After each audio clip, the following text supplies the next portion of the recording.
Here are stories making news right now. I'm Rob Johnson from CBS 2. Several neighborhoods were under siege this weekend with lots of gun violence. One of those neighborhoods was Lawndale.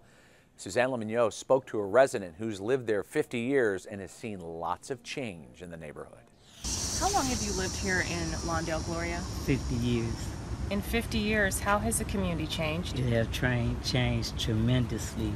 It's way more violence than it have been in my life and in my kids' life. And when you say violence, what's been happening? A whole lot of shootings, taking people belongings. It's just terrible. It's terrible. You said to me that every morning when you wake up, you say one thing as soon as you wake up. What is that? I say praise God for another day and hope that nothing happened within this day.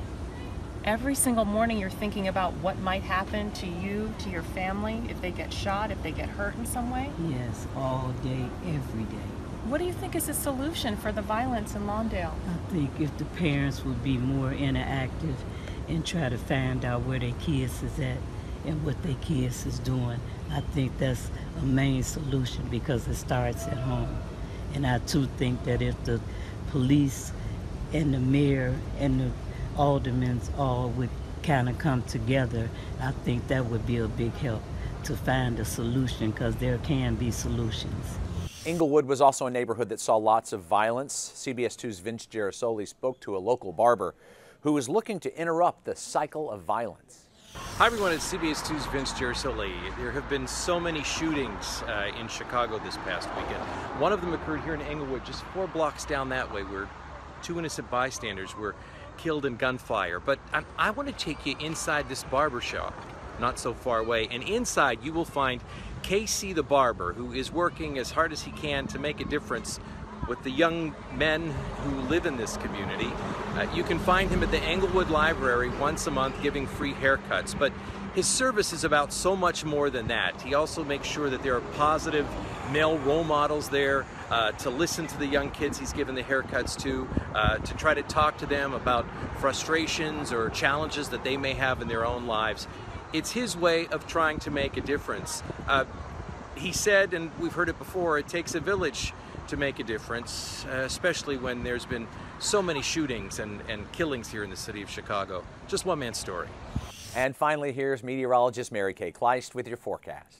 Well, with the extra cloud cover and leftover showers from this morning and the cooler breeze off the lake, it looks like our northern communities are holding in the 70s. So perhaps a little more stable air is situated there. But when you go I-80 and places to the south, that's where we see some hints of sunshine, very warm temperatures.